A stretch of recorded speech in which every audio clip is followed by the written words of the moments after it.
제가 나올 때만 해도 비가 참 많이 왔는데요. 제가 위에서 내려다 보니까 지금 햇빛이 쨍쨍 내리쬐는데 오늘 또 예배 자리에 오신 여러분들을 주님의 이름으로 환영하고 또 축복합니다. 우리는 지난 3주에 걸쳐서 지금 히스기야에 대한 이야기를 살펴보고 있습니다. 첫 주에는 히스기야의 믿음을 신뢰라는 단어를 가지고 함께 살펴보았습니다. 두 번째 주에는 히스기야의 기도, 성전에 올라가서 기도하는 히스기야의 기도에 대해서 함께 생각을 해보았죠. 그리고 하나님께서는 이 히스기야의 기도를 들으시고 아수르를 본국으로 돌려보내는 그런 이야기도 지난 시간 마지막에 우리가 함께 살펴보았습니다. 오늘은 히스기야 이야기의 마지막 이야기인데요. 영원하지 않은 왕, 영원하지 않은 나라라는 제목으로 이 히스기야의 마지막 이야기를 생각을 해보겠습니다. 오늘 본문의 첫 번째 이야기는 영원하지 않은 왕에 대한 이야기인데요. 여러분 주보 첫째 옆에다가 영원하지 않은 왕이라고 한번 적어보겠습니다. 이 이야기는 히스기야의 믿음에 대한 이야기입니다. 오늘 본문은 히스기야가 중병에 걸렸다는 이야기로 시작을 합니다. 여러분 1절을 다시 한번 보겠습니다. 그때에 히스기야가 병들어 죽게 되매 아모스의 아들 선지자 이사야가 그에게 나와서 그에게 이르되 여호와의 말씀이 너는 집을 정리하라 내가 죽고 살지 못하리라 하셨나이다.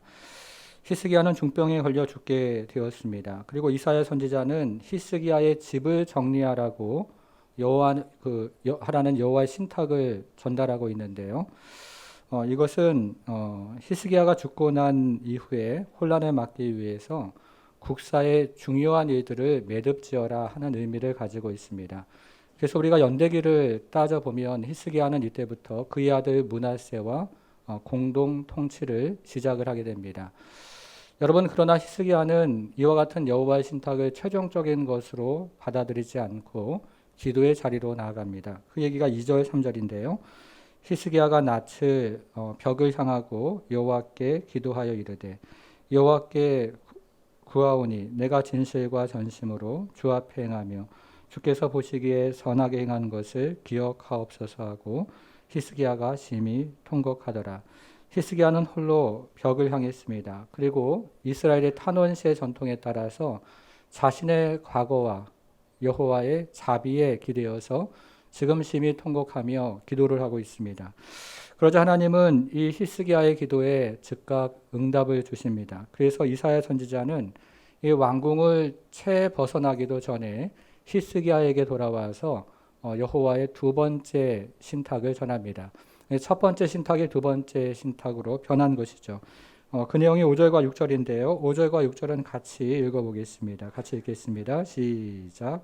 너는 돌아와서 내 백성의 주권자 히스기야에게 이르되 왕의 조상 다윗의 하나님 여호와의 말씀이 내가 내 기도를 들었고 내 눈물을 보았노라.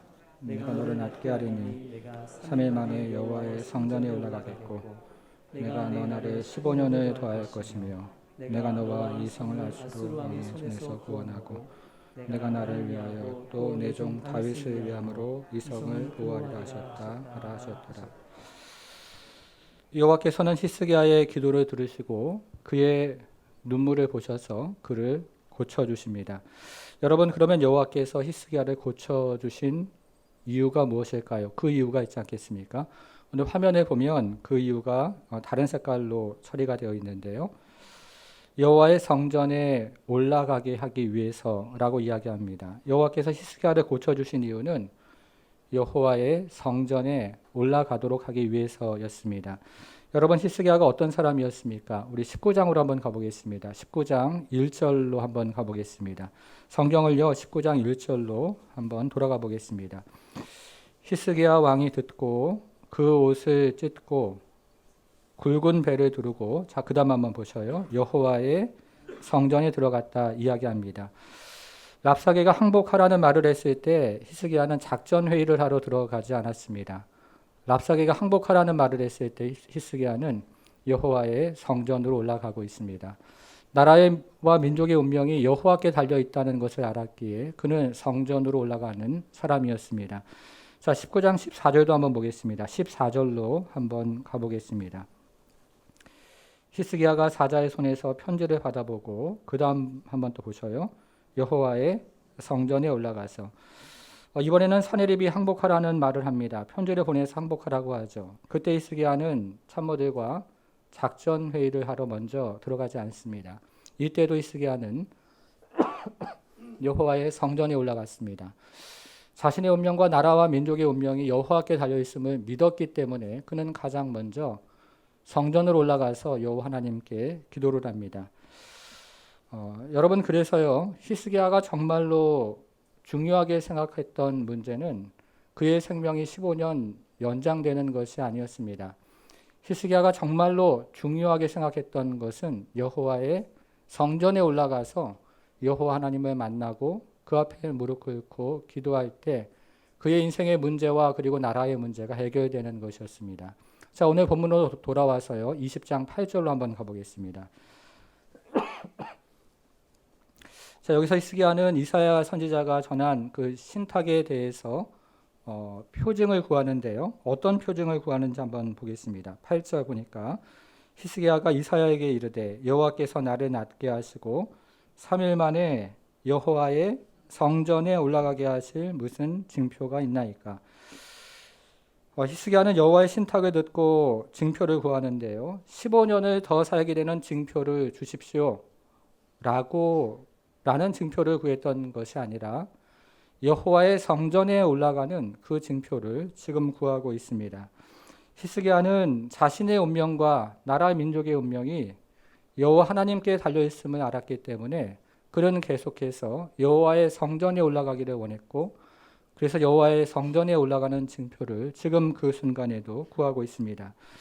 그래서 히스기야는 이사야 선지자로부터 해시계의 그림자가 10도 뒤로 물러가는 징표를 받게 됩니다. 성도 여러분, 우리는 무엇을 구하며 살아가고 있습니까?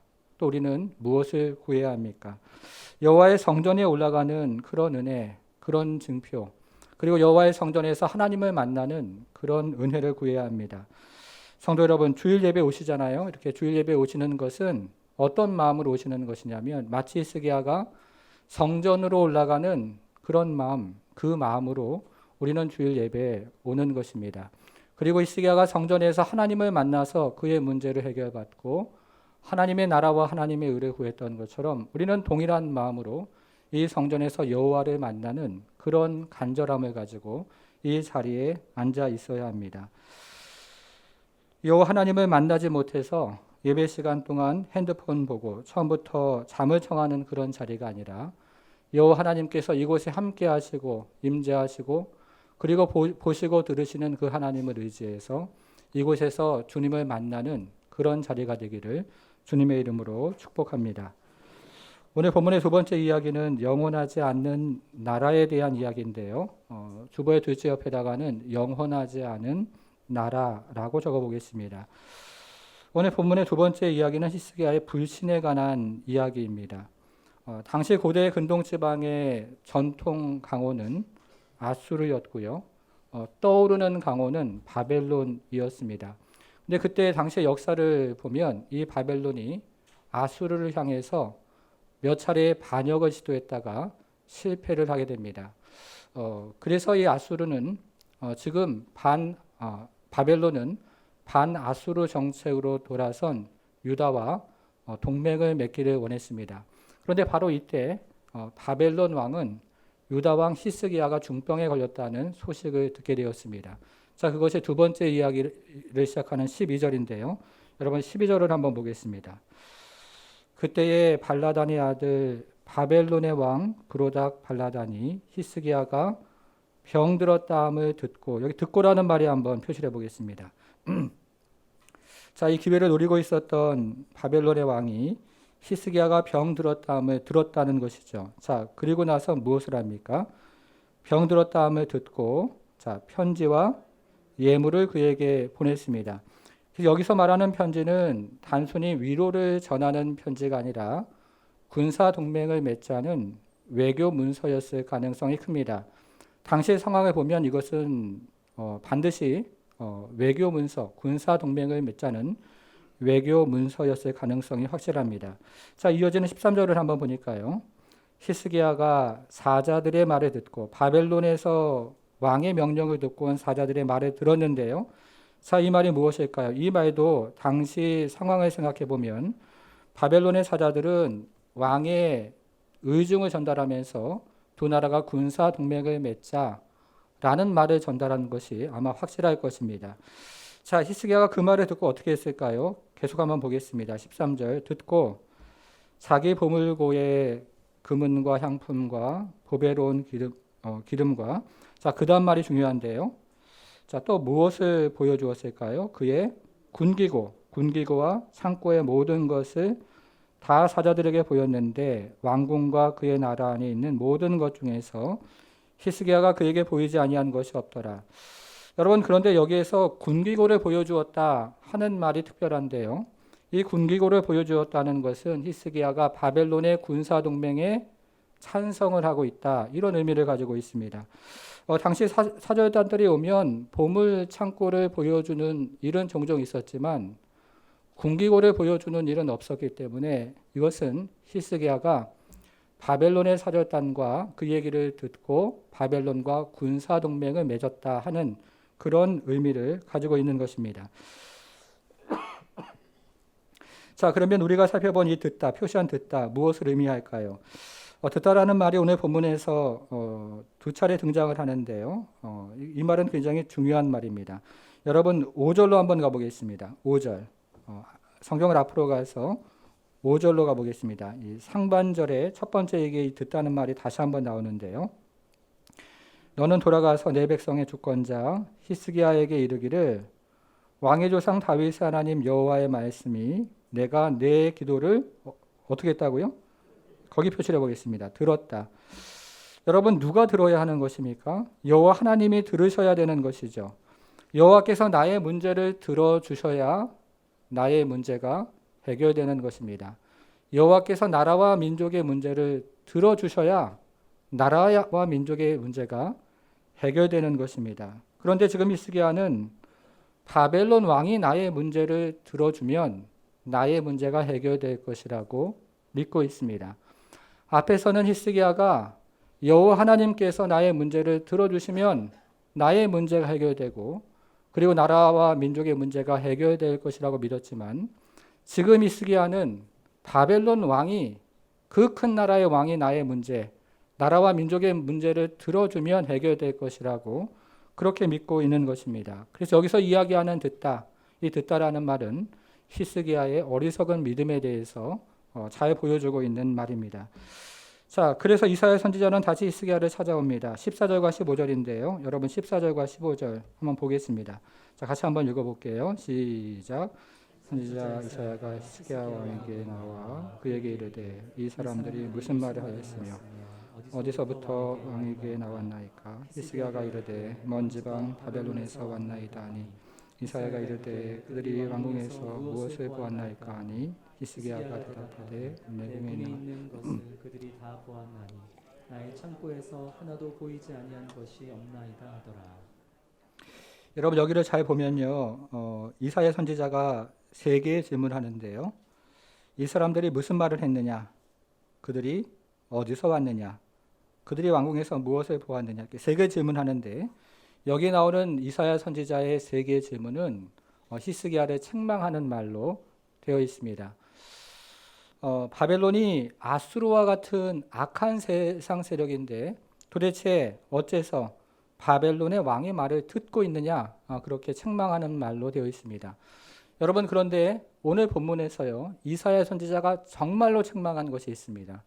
오늘 본문을 읽어보면 이사야 선지자가 반복하면서 정말로 화를 내고 책망한 것이 있었는데요. 그것이 무엇일까요?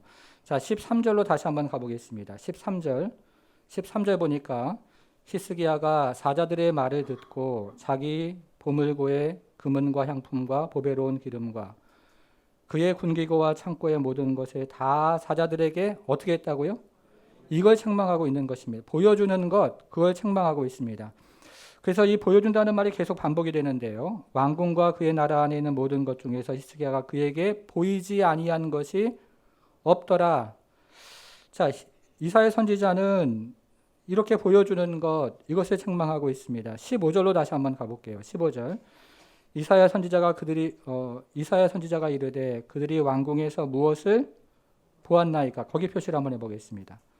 보여주는 것, 그것을 책망하고 있다는 것입니다. 히스기야가 대답하되 내 궁에 있는 것을 그들이 다 보았나니, 보여주는 것, 그거 책망하고 있는 것입니다. 나의 창고에서 하나도 보이지 아니하는 것이 없나이다. 보여주는 것을 계속해서 책망하고 있습니다. 자, 여러분, 그러면 이사야 선지자는 왜 보여주는 것, 그것을 계속해서 책망을 하고 있을까요? 자, 다시 앞으로 가서 5절로 한번 가보겠습니다. 5절. 자, 5절로 다시 한번 돌아가 보겠습니다. 5절. 너는 돌아가서 내 백성의 주권자 히스기야에게 이르기를 왕의 조상 다윗의 하나님 여호와의 말씀이 내가 내 기도를 들었고 내 눈물을 보았노라. 거기 표시해 보겠습니다. 보았노라. 여러분, 누가 보아야 한다는 것입니까? 여호와 하나님께서 보셔야 된다는 것이죠. 나의 문제, 나의 가정, 나의 교회, 또 이 나라 이 민족의 문제를 여호와 하나님께서 보셔야 그 문제가 해결이 된다는 것입니다. 여호와 하나님께서 보셔야 되는 것이죠. 여러분, 그런데 지금 히스기야는 바벨론의 왕이 나의 문제를 보면, 그것을 보면 해결해 줄 수 있을 것이라고 믿고 있습니다. 그 이전에 히스기야는 여호와 하나님께서 나의 문제를 보시면, 그 문제를 보시고 긍휼을 베풀어 주시면 나의 문제가 해결될 것이라고 믿었는데, 지금은 바벨론 왕이 나의 문제를 보고 이 나라 이 민족의 문제를 보면 그것을 해결해 줄 것이라고 믿고 있는 것입니다. 그래서 여기서 말하는 보다 하는 말도 히스기야가 바벨론을 지금 의지하고 있다, 이런 의미를 가지고 있습니다. 자, 그래서 이사야 선지자는 다시 한번 세 번째 신탁을 가지고 히스기야를 찾아옵니다. 16절부터 18절까지인데요. 여러분들이 16절부터 18절까지 눈으로 한번 쭉 보시면 이 16절부터 18절까지의 이야기는 유다가 바벨론에게 멸망을 당한다는 신탁입니다. 우리가 그냥 이 본문을 아무 생각 없이 읽어보면 그깟 보여준 것 때문에 너무 심한 심판을 받고 있는 것이 아닌가라고 생각할 수 있지만, 우리가 앞에서 살펴본 것처럼 듣는 것, 보는 것은 곧 여호와 하나님을 의지하지 않고 바벨론을 의지한다는 뜻이기 때문에 지금 하나님께서는 이사야 선지자를 통해서 세 번째 신탁 유다의 멸망을 선언하십니다. 북왕국이 여호와를 의지하지 않는 바람에 멸망을 당했던 것처럼 이제 남왕국도 여호와를 신뢰하지 않고 열방을 신뢰하는 나라가 되었기 때문에 멸망이 선포가 됩니다. 그런데 그 다음에 나오는 마지막 이야기를 읽어보면요. 그리고 그것에 대한 역대기의 이야기를 읽어보면 히스기야가 이사야 선지자가 선포한 이 심판의 말씀을 듣고 회개를 합니다. 그래서 히스기야가 살고 있던 시대에 유다가 멸망하지 않고 그 다음에 멸망할 것이라는 이야기를 듣게 됩니다. 마치 히스기야의 생명이 잠시 연장된 것처럼 유다의 생명도 연장이 되었던 것입니다.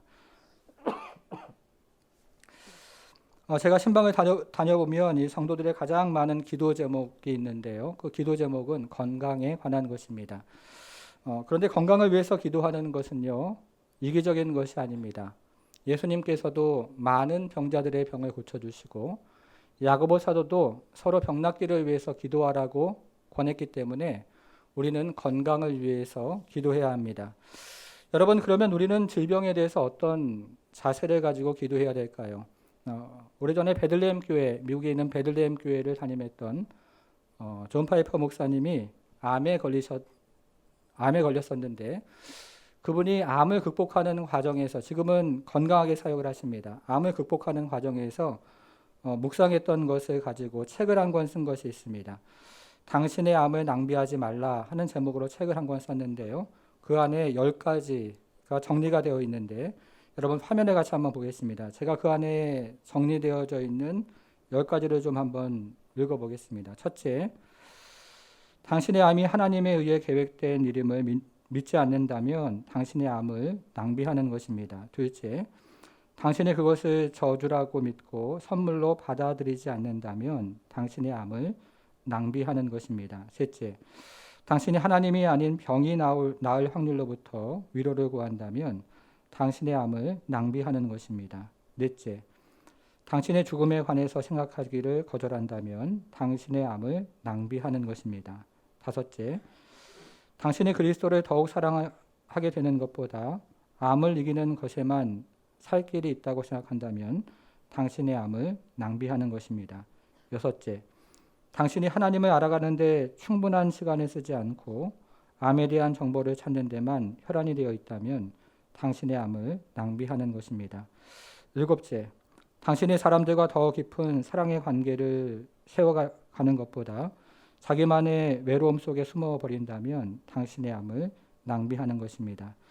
여덟째, 당신이 소망 없는 이들처럼 슬픔에 빠진다면 당신의 암을 낭비하는 것입니다. 아홉째, 당신이 이전처럼 죄의 문제를 여전히 가볍게 여긴다면 당신의 암을 낭비하는 것입니다. 마지막 열 번째, 당신이 이것을 그리스도의 진리와 영광을 증거할 기회로 삼지 않는다면 당신의 암을 낭비하는 것입니다.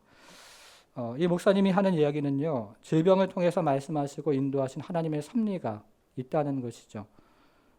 그것을 통해서 우리가 하나님을 만나야 한다는 뜻입니다. 성도 여러분, 우리가 인생을 살아가다 보면 우리 인생은 누구나 아수르를 만납니다. 아수르를 만나지 않는 인생을 저는 본 적이 없습니다. 그런데 어떤 분들은 인생의 아수르를 만났을 때 여호와의 성전에 올라갑니다.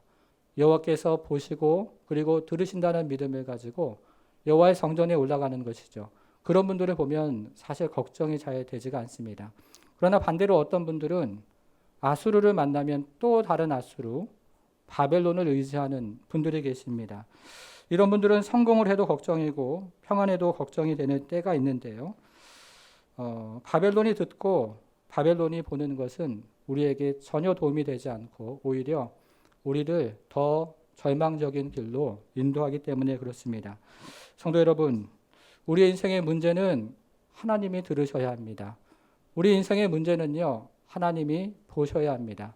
우리 가정, 우리 교회, 이 나라 이 민족의 문제는 하나님이 보셔야 하고 하나님이 들으셔야 되는 것입니다. 그때 우리의 문제가 해결되는 줄 믿습니다. 여러분 모두에게 그런 은혜와 은총이 함께하기를 축복합니다. 여러분, 우리는 앞에서 히스기야에 대한 두 가지 이야기를 함께 생각을 해보았습니다. 그런데요, 이 첫 번째 이야기와 두 번째 이야기가 반대되는 이야기처럼 들리는데요. 이 첫 번째 이야기는 믿음에 관한 이야기고 두 번째 이야기는 불신앙에 관한 이야기처럼 들립니다. 그런데 이 두 가지 이야기는 사실은 대조가 되는 것보다 공통점이 더 많습니다. 자, 이 두 가지 이야기는 같은 말로 시작을 하는데 한번 보겠습니다. 자, 1절을 다시 한번 볼게요. 20장 1절을 보겠습니다. 20장 1절 어떤 말로 시작을 합니까? 네, 그때에 히스기야가 병들어 죽게 되면. 자, 두 번째 이야기를 시작하는 12절로 한번 가보겠습니다. 자, 또 어떤 말로 시작을 합니까? 그때에. 자, 그때에 바벨론 왕이 히스기야가 병들었다함을 보고 편지와 예물을 보냈다, 사절단을 보냈다, 이렇게 시작을 합니다. 자, 그럼 여기서 말하는 그때는 언제일까요? 자, 언제겠습니까? 배열 순서로 생각을 하면 여기서 말하는 그때는 아수르 군대가 본국으로 돌아갔을 때, 사네립이 본국으로 돌아갔을 때입니다. 우리가 지난 시간에 마지막에 어느 날 아수르 군사의 18만 5천 명이 거기서 죽고 그런 다음에 아수르의 군대가 본국으로 돌아갔기 때문에 여기서 이야기하는 그때는 아수르 군대가 본국으로 돌아갔을 때를 의미하는 것입니다. 여러분, 그런데요, 이 성경의 모든 부분이 시간의 순서대로 기록이 되어 있지가 않습니다. 어떤 부분은 이 저자의 의도를 가지고 순서를 바꿔놓는 부분이 있는데요. 자, 여기서 말하는 그때도 마찬가지입니다. 자, 그러면 여기서 말하는 그때는 언제일까요? 자, 성경을 앞으로 좀 한번 가보겠습니다. 18장 2절로 한번 가볼게요. 18장 2절로 한번 가보겠습니다. 2절. 자, 18장 2절로 한번 가보셔요. 거기 히스기야에 대한 이야기가 시작을 합니다. 자, 그가 왕이 되었을 때, 자, 그가 누구일까요? 히스기야죠. 히스기야가 왕이 되었을 때에 나이가 25세였습니다. 예루살렘에서 자, 몇 년을 통치합니까? 자, 이 숫자가 중요한데요. 히스기야는 29년 동안 예루살렘을 통치합니다. 그런데 오늘 본문을 보니까 히스기야가 15년을 수명을 연장을 받았습니다. 자, 계산을 한번 해보겠습니다. 히스기야는 29년 동안 예루살렘을 통치했는데 15년을 연장을 받았으니까 오늘 본문이 이야기하는 그때는 히스기야가 유다를 통치한 지 몇 년째? 14년째 되는 해였습니다. 히스기야가 14년째 되는 해에 병이 발생을 하고 거기서 15년을 고침받고 연장을 받아서 29년 동안 통치를 했으니까요. 오늘 본문이 이야기하는 그때는 히스기야가 유다의 왕이 되어서 통치를 한 지 14년째가 되는 해가 맞습니다. 그렇죠? 자, 그러면 히스기야가 14년째 통치라는 그 시점에서 어떤 일이 발생을 했을까요? 자, 18장 13절로 한번 가보겠습니다. 18장 13절로 한번 가보겠습니다. 13절이요. 여러분 찾으셨습니까? 네. 히스기야 왕 제 몇 년이라고 되어 있습니까? 14년. 바로 이때 아수르 왕 사네립이 올라와서 유다 모든 견고한 성읍들을 쳐서 점령하며 히스기야가 유다를 통치한 지 14년이 되는 시점에 아수르 왕이 유다에 올라와서 성읍들을 다 점령하는 이야기를 우리가 살펴보았는데요. 바로 그때가 오늘 본문이 이야기하는 그때였습니다. 그러니까 아수르가 유다를 침공했을 때 히스기야가 중병에 걸렸고 그리고 바벨론의 사절단이 히스기야에게 왔던 것입니다. 그렇게 생각하면 오늘 본문이 이제 이해가 되기를 시작하는데요. 아수르가 쳐들어왔을 때 바벨론의 사절단이 옵니다. 그러니까 지금 히스기야는 마음이 급한 상황이었습니다. 자신은 병에 걸렸고 유다는 아수르에게 둘러싸여 있는 상황에서 바벨론의 왕이 동맹을 맺자고 사절단을 보내니까 얼씨군 하고서 거기다가 사인을 하는 그런 상황이었던 것이죠. 자, 이제 순서를 한번 생각을 해보겠습니다. 여러분 이렇게 순서를 이해하면 자, 제일 처음 히스기야 이야기에서 제일 처음 나와야 되는 이야기가 오늘 본문이에요. 그렇죠? 오늘 본문이 제일 먼저 나와야 되고요. 그 다음에 아수르가 침공하는 18장의 이야기, 그리고 그것을 믿음으로 물리치는 19장의 이야기가 나와야 합니다. 그러니까 순서가 바뀐 것입니다. 순서가 바뀌었는데 중요한 것은 왜 열왕기 기자가 사건이 일어난 순서대로 적지 않고 이렇게 순서를 앞에 있는 것을 뒤에다 적어 놓았는가 하는 것입니다. 왜 그랬을까요? 자, 그것은 아수르와 관련이 먼저 있는데요. 성경을 좀 앞으로 가서 구절을 좀 찾아봐야 좀 더 이해를 할 수가 있습니다. 앞으로 한번 더 가보겠습니다. 16장 가볼게요. 열왕기하 16장 5절로 한번 가보겠습니다. 16장 5절. 16장 5절 보겠습니다. 그때에 아람의 왕 르신과 이스라엘 왕 르말리아의 아들 베가가 예루살렘에 올라와서 싸우려 하여 아하스를 둘러쌌으나 능히 이기지 못하더라. 자, 아하스. 자, 이게 우리가 한 2달 전에 살펴본 본문일 텐데요. 자, 아하스가 누구인지 기억이 나십니까? 아하스는 히스기야의 아버지입니다. 아하스는 히스기야의 아버지인데요. 이 아수르와 동맹을 맺어가지고 예루살렘 성전에 아수르의 제단을 설치했던 사람, 그 사람이 아하스죠. 기억이 나시죠? 예, 그래서 혼합주의라는 말을 가지고 우리가 살펴보았을 때 요즘 말로 이야기하면 혼합주의의 끝판왕이었던 사람이 바로 이 아하스였습니다. 아수르의 제단을 이렇게 다메섹에 갔다 그것을 보고 본떠 가지고 예루살렘 성전에 만들어 놓았던 사람, 그 사람이 아하스였습니다.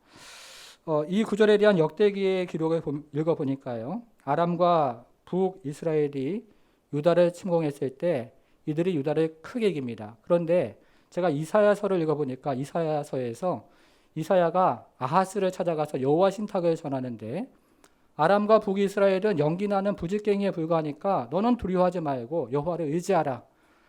그들의 성공은 일시적이고 실패가 올 테니까 여호와를 의지해라. 이렇게 이야기를 신탁을 전달합니다. 여러분 그런데 이 아하스가 그때 어떻게 합니까? 7절로 한번 가볼게요. 7절. 아마 7절에 기억이 나시리라 생각을 합니다. 아하스가 아수르 왕 디글랏 비레셀에게 사자를 보내 이르되 나는 왕의 신복이요 왕의 아들이라. 이제 아람 왕과 이스라엘 왕이 나를 치니 청하건대 올라와 그 손에서 나를 구원하소서. 이게 무슨 말입니까? 아하스가 아수르를 지금 의지한다는 뜻이죠. 나의 왕이요, 그리고 나는 당신의 신복이요, 당신의 아들인데 나를 좀 도와주십시오라고 아수르를 지금 의지하고 있는 것입니다. 여러분, 그런데 세월이 흘러서 이제 히스기야 시대가 되었을 때 아수르가 어떻게 합니까? 유다를 침공을 해서 46개의 성읍을 점령을 하고, 그리고 예루살렘을 둘러싸는 그런 적군이 바로 이 아수르가 됩니다. 랍사게가 항복하라고 연설을 했고요. 사네립은 항복하라고 편지를 보냈습니다. 풍전등화와 같은 상황이 되었습니다. 여러분, 그런데 이와 같은 상황에서 유다를 구원한 사람이 누구입니까? 히스기야죠. 히스기야가 이와 같은 상황에서 유다를 구원합니다. 히스기야는 여호와의 성전에 올라갑니다. 그리고 살 길이 여호와께 달려 있음을 믿고 기도합니다.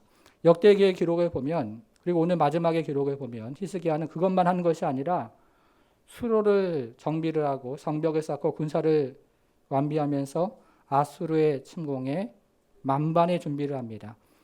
여호와를 의지함으로 아수르의 공격을 막아내고 돌려보냈던 것입니다. 여러분, 그뿐입니까? 히스기야는 국내적으로 대대적인 종교 개혁을 합니다. 그 전에 어떤 왕도 하지 못했던 산당을 제거했고요. 그리고 그의 아버지 아하스가 예루살렘 성전에 설치해 놓았던 아세라 목상, 주상을 다 제거를 하고, 그런 다음에 유다가 700년 동안 섬겨왔던 모세의 노뱀도 제거를 합니다. 여러분, 그러면 당시 유다 백성들은 이 히스기야에 대해서 어떤 생각을 했을까요? 히스기야가 유다를 영적으로 지금 구원을 하고 이방 세력으로부터 구원을 했기 때문에 당시 유다 백성들은 히스기야야말로 다윗의 가문에서 나오는 메시아가 아닐까라는 생각을 하기를 시작을 합니다. 히스기야가 유다를 영적으로 구원하고 이방 나라의 침략으로부터 구원을 했기 때문에 히스기야야말로 다윗의 자손에서 나오는 그 메시아임에 틀림없다라는 생각을 하기를 시작을 했던 것입니다. 여러분, 그러면 히스기야가 메시아일까요? 히스기야가 메시아입니까? 아니죠. 아닙니다. 그것을 이야기하는 것이 오늘 본문입니다. 자, 오늘 본문으로 다시 한번 돌아와 보겠습니다. 오늘 본문으로 한번 돌아와 보겠습니다. 20장이죠. 자, 오늘 본문의 첫 번째 이야기에서 히스기야는 15년을 연장을 받습니다. 그러나 히스기야는 죽을 수밖에 없는 그런 인간이었다라고 이야기합니다. 그의 인생은 15년을 연장받지만 그도 죽을 수밖에 없는 인간이었습니다. 여러분, 그래서 오늘 본문 주어를 한번 보셔요. 첫째, 뭐라고 적으셨습니까? 그는 영원하지 않은 왕이다. 영원하지 않은 왕이다. 그 얘기를 하는 것입니다. 자, 두 번째 이야기를 한번 보겠습니다. 자, 두 번째 이야기는요. 자, 유다는 수명을 연장받았지만 그러나 유다는 곧 멸망을 당할 것입니다. 그래서 여러분들께서 주보의 둘째에다가는 영원하지 않은 나라라고 적으시는 겁니다. 자, 이렇게 생각을 하면 열왕기 기자가 이 히스기야의 그의 이 이야기를 맨 마지막에 배치한 이유는 그는 메시아가 아니다. 유다도 영원한 메시아의 나라가 아니다. 유다도 영원한 나라가 아니고 히스기야도 영원한 왕이 아니고 그는 메시아가 아니다. 그 얘기를 하고 싶어서 맨 마지막에 히스기야의 이야기, 오늘 본문의 이야기, 그때에 라고 시작하는 이야기를 기록해 놓은 것입니다. 성도 여러분, 그러면 다윗의 자손에서 나타날 메시아는 누구입니까? 예수 그리스도입니다. 자, 예수님은 누구실까요? 예수님은 히스기야와 다르게 그의 나라와 다르게 영원한 하나님이십니다. 예수님의 구속 사역이 영원합니다. 예수님의 부활이 영원합니다. 예수님의 보좌가 영원하고 그리고 예수께서 들으시는 중보가 영원하고 예수님의 말씀이 영원한 것입니다. 그리고 그가 통치하는 나라가 영원합니다. 그의 통치가 영원합니다. 그의 권세가 영원하고 그의 주권이 영원합니다. 그리고 그분의 사랑이 영원하고 그분의 능력이 영원하고 그리고 그의 영광이 영원한 것입니다. 여러분, 오늘 본문에 등장하는 바벨론 참으로 엄청나고 대단한 나라였습니다. 당시의 기록을 보면 이 바벨론은요, 유프라테스강 유역에 세워졌는데 이 바벨론 성읍의 성벽의 높이가 100m를 넘었다고 합니다. 그 폭은 23m였습니다. 둘레가 100km였습니다. 그리고 그 안에는 왕이 살고 있는 왕궁이 있는데 이 왕궁의 둘레가 10km가 넘었고, 그리고 그 안에는 세계 7대 불가사의 중의 하나인 하늘 정원이 있었습니다. 여러분, 그러나 바벨론은 영원한 나라가 아니었죠. 바벨론 포로로 끌려갔던 다니엘이 환상 가운데 보니까 바벨론은 메데 페르시아에게 멸망을 당하고, 메데 페르시아는 그리스에게 멸망을 당하고, 그리스는 로마에게 멸망을 당합니다. 이 땅의 나라는 영원한 나라가 아니라는 것이죠.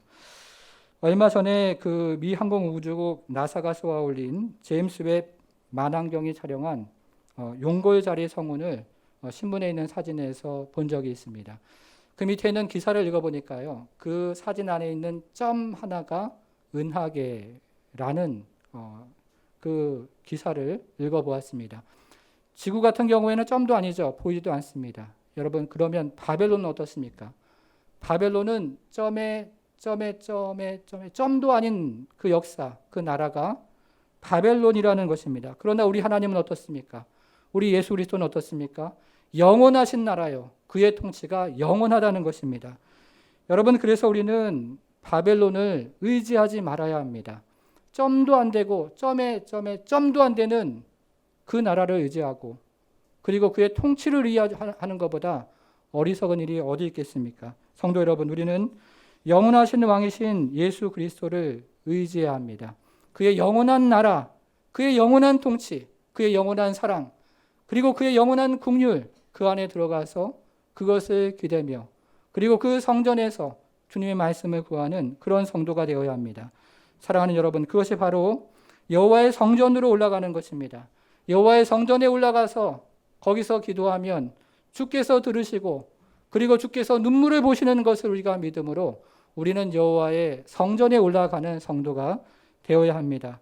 기도를 들으시는 하나님, 우리의 눈물을 보시는 하나님, 그리고 우리에게 응답하시는 하나님, 그 하나님을 믿음으로 우리는 여호와의 성전에 올라가는 성도가 되어야 합니다. 그래서 영원한 사랑과 영원한 은혜와 영원한 생명이 그 안에 있음을 믿고, 그 영원한 것들 안에 영혼과 사귐을 경험하면서 우리 하나님을 깊이 만나고, 그 안에 문제 해결이 있고, 그 안에 하나님께서 보시고 들으시는 그 은혜의 자리가 있음을 믿고, 때를 따라 돕는 은혜를 구하기 위해서 늘 여호와의 성전에 들어가는 그런 모든 성도가 되기를 주님의 이름으로 축원합니다. 기도하겠습니다.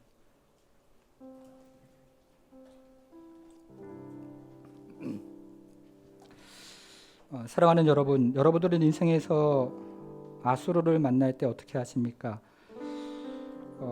아수르를 만날 때 마귀는 또 다른 아수르 바벨론을 의지하라고 우리에게 속삭입니다.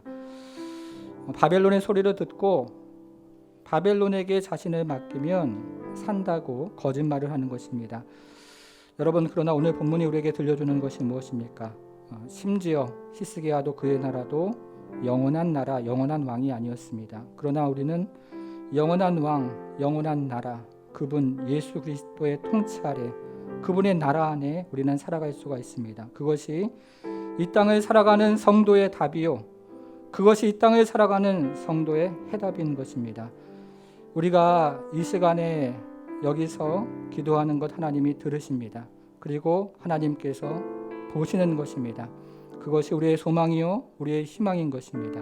우리 안에 어떤 것이 있어서, 우리 안에 어떤 의로운 것이 있어서가 아니고 예수 그리스도의 그 은혜로 여호와께서 들으시고 여호와께서 보신다고 약속하십니다.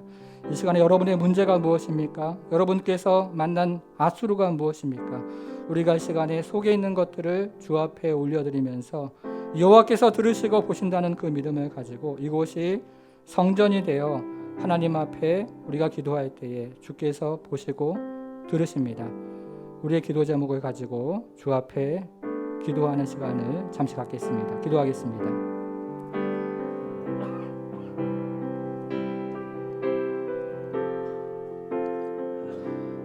하나님 아버지, 우리에게 주시는 이 약속의 말씀, 언약의 말씀을 가지고 주 앞에 하나님 나아갑니다. 하나님 아버지, 참으로 우리 인생의 아수르를 만날 때 여호와의 성전에 올라가서 주님께서 들려주시는 말씀, 주님께서 들려주시는 음성, 주님께 하나님 아버지 인생의 문제가 달려있고 나라 민족의 문제가 달려있으며 주님께 우리의 가정의 문제가 달려있음을 믿고 주 앞에 하나님 나아가 기도하는 사랑하는 성도들, 주님께서 기억하여 주옵소서. 눈물을 보신 하나님, 기도를 들으시는 하나님, 신음소리도 하나님 들으시는 그 하나님 앞에 하나님 아버지 나와 기도하며 주 앞에 하나님 나아갈 때 우리 하나님께서 인도하시고 들으시는 여호와의 소리를 듣고 주 앞에 나아가는 우리 모든 성도가 될 수 있도록 우리 하나님 도와주시기를 기도하오니, 하나님 아버지 보신 하나님, 들으신 하나님, 하나님 우리가 참으로 세상이 보면, 그리고 하나님 아버지 우리 부모가 들어주면, 그리고 하나님 아버지 어떤 권세 있는 자가 우리의 말을 들어주면 우리의 문제가 해결될 것 같고 우리의 하나님 아버지 참으로 뭔가 풀어질 것 같다고 생각하지만, 주여 그러나 참으로 그 어리석은 자리에 우리가 있지 아니하고 여호와 하나님께서 우리를 들으시고 우리를 보시며 우리를 인도하시고 역사하시는 그 하나님 앞에 나아가서 하나님 아버지 참으로 보좌 위에 서신 주님, 그 안에서 역사하시고 말씀하시는 하나님 아버지 그 음성 앞에 하나님 아버지 참으로 짓눌리는 것 다 여호와 앞에 내어 맡기고 하나님 보시고 들으시고 역사하시는 그 하나님을 믿고 주 앞에 나아가 기도하며 하나님을 찾는 성도가 될 수 있도록 우리 하나님 은혜를 베풀어 주옵소서. 하나님 아버지 어깨를 짓누르고 있는 것이 무엇이 있습니까? 생각을 하나님 아버지 맴돌게 하는 것이 무엇이 있습니까? 주여 참으로 하나님 아버지 여호와 하나님 앞에 나아갈 때 주님께서 보시고 들으시고 역사하시는 줄 믿사오니 우리 하나님께서 인도하시고 역사하셔서 주의 하나님 아버지 인도하심과 도우심 안에서 하나님 그런 은혜와 은총을 하나님 경험하며 주 앞에 나가는 성도들 되어지도록 주여 도우셔서 하나님 아버지 하나님 역사하시고 인도하시는 그 은혜와 그 은총 앞에 하나님 성령의 자유하심과 역사하심으로 인도함을 경험하며 나갈 수 있도록 우리 하나님 역사하여 주옵소서. 하나님 아버지 그래서 우리의 모든 문제를 주 앞에 내어 맡기게 주여 도와주옵소서. 자녀를 하나님 아버지 두 손에 하나님 아버지 들고 주 앞에 나가는 성도 있지 않습니까? 하나님 아버지 남편을 하나님 두 손 안에 하나님 기도 제목으로 주 앞에 드리는 성도가 있지 않습니까? 연약함과 하나님 아버지 또 하나님 부족함을 가지고 주 앞에 나가는 성도가 있지 않습니까?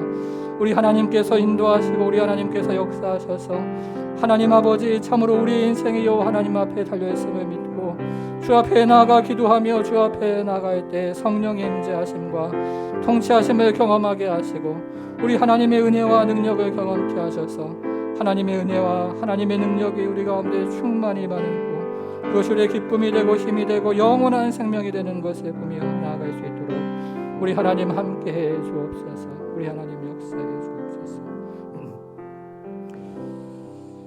하나님 아버지 이 시간 주 앞에 나올 때 어깨 위에 올려져 있는 그 짐이 무엇입니까? 우리의 생각을 맴돌게 하고 사로잡고 있는 그 생각은 또 무엇이 있을까요? 하나님 아버지 참으로 이 모든 것들 성전에서 기도할 때 들으시고 눈물을 보시는 그 하나님 앞에 우리가 기도하며 그것이 우리 인생의 하나님 아버지 답이요 또 해결책임을 고백하고 이 시간 기도하오니 우리 사랑하는 성도들이 지금 이 시간이 하는 기도 들으신 줄 믿고 또 눈물을 보신 줄 믿고 주 앞에 나아갑니다.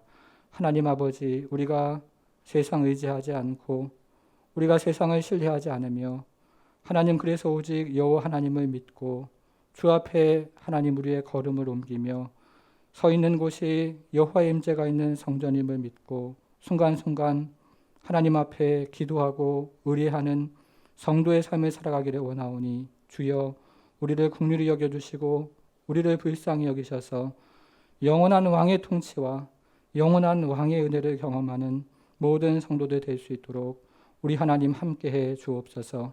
우리의 소망은 사람이 아니요 또 이 땅에 무엇이 아니라 영원한 왕이신 메시아 예수 그리스도인 줄 믿사오니 그분의 은혜가 이곳에 있는 한 사람 한 사람 위에 임하고 때를 따라 돕는 은혜를 경험해서 하나님 아버지 때를 따라 돕는 은혜가 우리 모든 성도들의 인생의 답이 되고 해결책이 되어질 수 있도록 우리 하나님 축복하여 주옵소서. 감사드리며 예수님의 이름으로 기도하옵나이다.